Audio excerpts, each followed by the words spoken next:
I had no idea that little old me could have any effect on what goes on in a state of the United States of America. But apparently I got off-grid living banned in the state of Missouri. Frightening. I grew up in Missouri. I started out on the east side of Missouri, and then we moved to the central portions of Missouri, just north of Highway 70. Later I went back to the east side, but I've lived pretty much all over, I guess from center Missouri, right there in the center of Missouri, to the east. This is probably the furthest west I've been, and it's not much further west than where I was before. I'm much further south than I've been before, I think.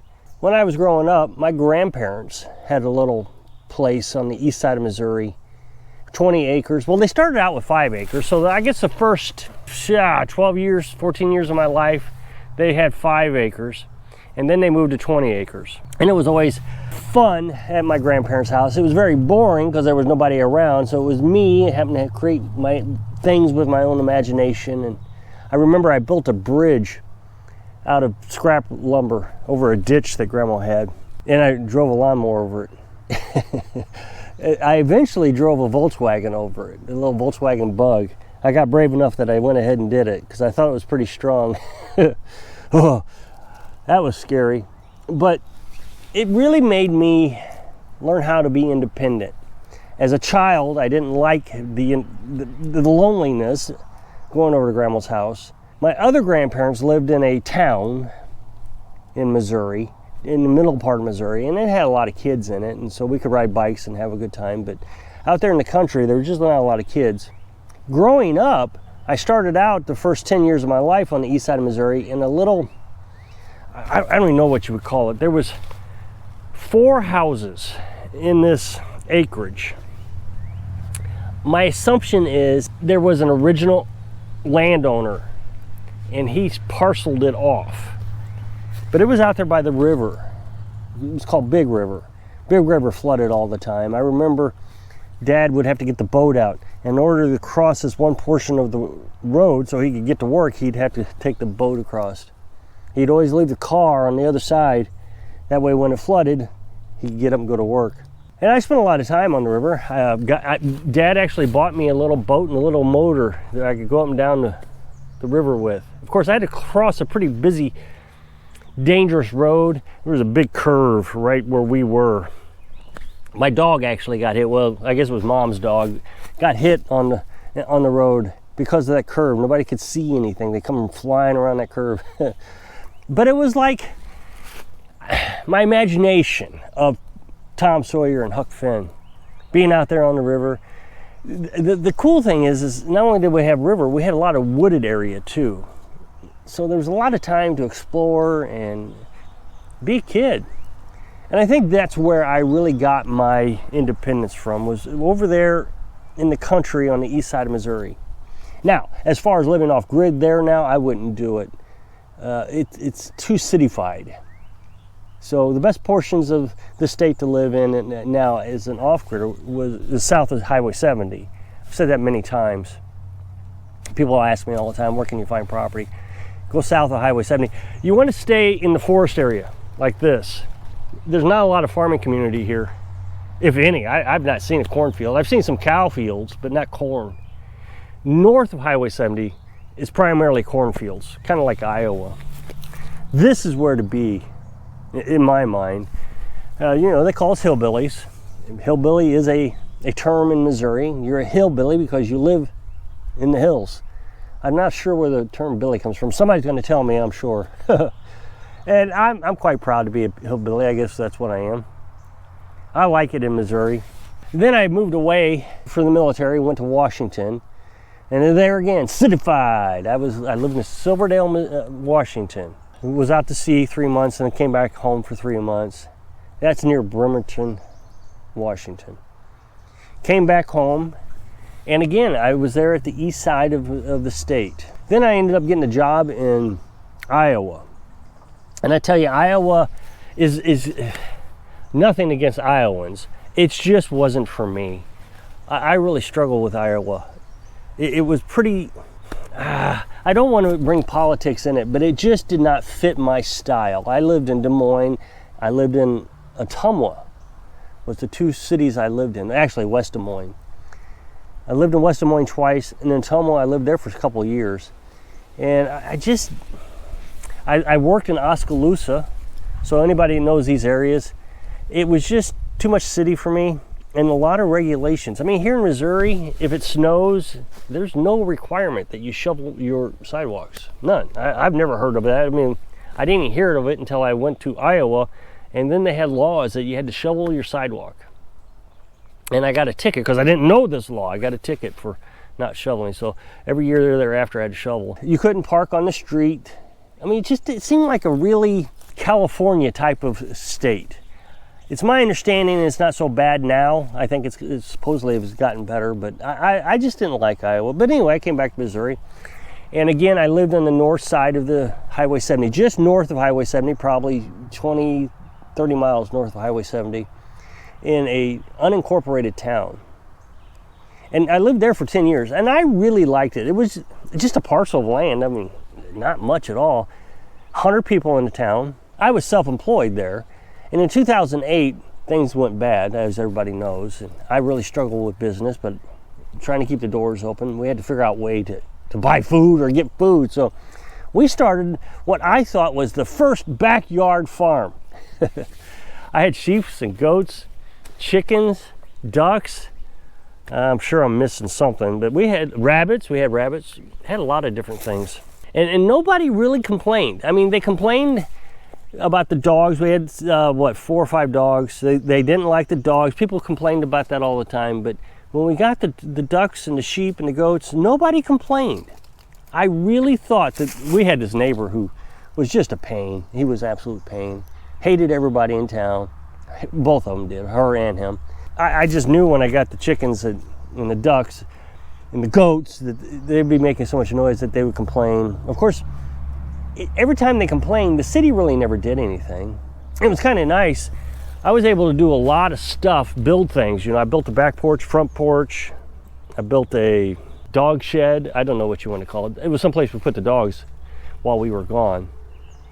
And I never had to code anything. Nothing was to code. I never bought a permit, never did any of those kind of things, and nobody ever said a word. I rewired my entire house. What was funny is when we sold the house, the people who wanted to buy it wanted someone to come out and inspect the wiring. Well, I mean, I knew it wasn't going to pass anything. I wired it. And the electrician said, no, this didn't pass. And I said, what didn't it pass? Well, it didn't pass code. So he reported the house to the city officials, which wasn't anybody necessarily, and they're like, so what do you want me to do about it? Then I went over to the east side again. I worked in the city and for several years, and then we became nomads, and I was able to travel the entire country. And I really got a sense of the country as to what the environment was like there, what Arizona was like. Everybody said, if you want to live off grid, live in Arizona. You got to understand what the people were like, the weather. Of course, Arizona is a very deserty type of area, depending on where you're at, I guess. Coconino National Forest, I think, was pretty nice. It snows there, you're up on top of the mountain. The one thing that had me concerned about Arizona was water. While we were in Arizona, water was very difficult for us to get. It was the first time I ever had to collect rainwater. And that was at the North Rim Grand Canyon. Like I said, we went to Coconino. Water may have been a little bit easier to get there. When Carolyn said she wanted to live off grid, the first place I wanted to look at was Mississippi, because I liked Mississippi a lot. Mississippi right there, just north of Biloxi, and I'm sure somebody's going to correct the way I said it. I've always called it that way, and I apologize if I'm offending you. I think Biloxi sounds very southernish and cool. So we did a lot of research about Mississippi. It turned out that Mississippi was regulated by the federal government quite a bit as far as code, because they had a hurricane there years ago, and I guess FEMA or somebody came in and bailed them out. And in order to take the money, the government, the federal government, said you had to do these for hurricane relief fund. So there was just tons of codes. Well, when you're trying to find a place to live, you're trying to figure out what the laws are, and it just was not conducive to what we wanted to do. Build a little tiny house, find ourselves a little piece of property, solar panels, a well, But I will admit that Mississippi had the correct amount of rainfall. It would have been perfect there. And we were thinking about rainwater collection at the time. I'm glad everything worked out where we have a well. This is much more preferable to me, having this well than collecting rainwater. And I'll get to that in a minute.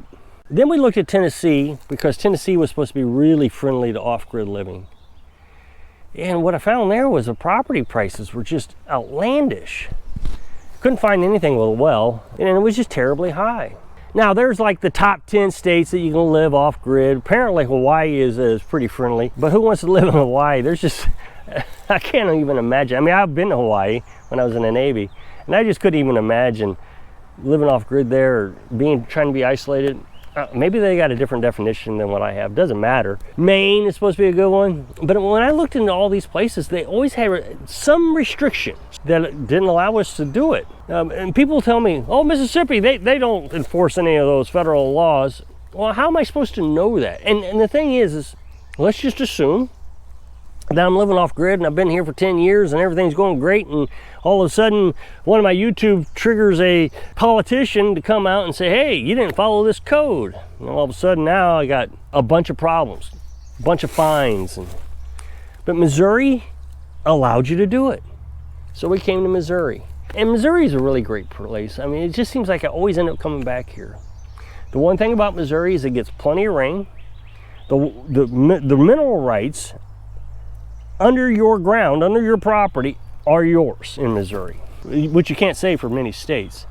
If there is a stream that goes through your property, that water is yours. You can divert it. You can do whatever you need to do. It's your water. I like that. So when I have a well, the water in that well is mine. I dug it.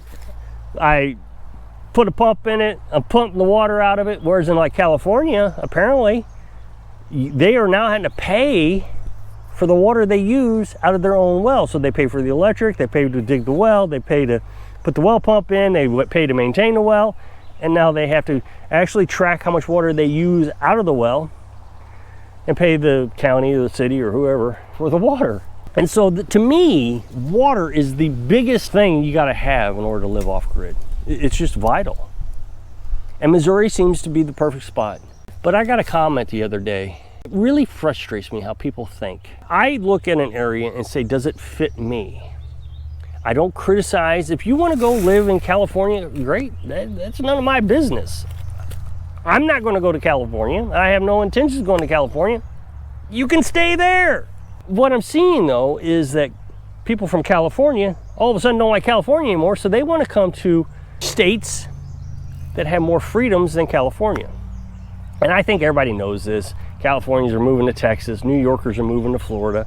The thing about Missouri is people are moving out of Missouri because of apparently a lack of jobs. I don't know. I watched a documentary the other day, and they said the reason people are moving out of Missouri is because it's a conservative state. That makes no sense. Are you saying there's not enough conservatives in the world to move to Missouri? So it is a real problem apparently to a lot of people that Missouri allows you to have freedoms to do whatever you want to do. This must be a real problem. So I get this comment, and she says the problem with Missouri is you, me. People like you are what's wrong with the world and what is wrong with Missouri. She says, I want to move to Missouri because I would like to be able to build my own tiny house without having codes.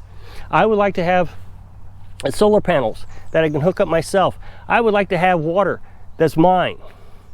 But the problem is people like you who want to own guns and want to be independent. She says, I don't even know if I could actually start a community. She said, I wanted to have a community of people come live on my property and we would all share in the work and the resources.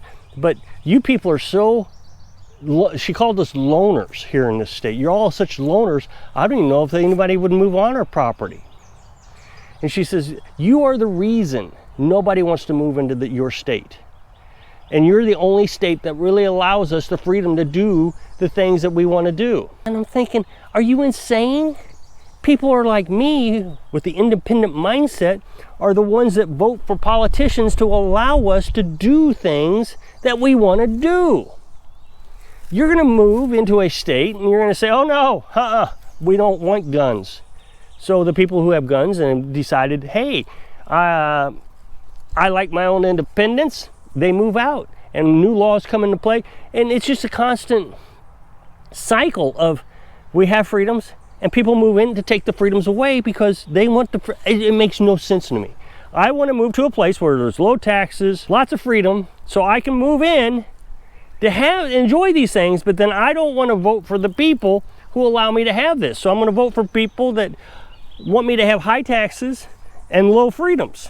So if you want to move to Missouri and you want to start electing politicians that are going to raise taxes, restrict my freedoms, take my gun rights away, I'm going to say just stay out.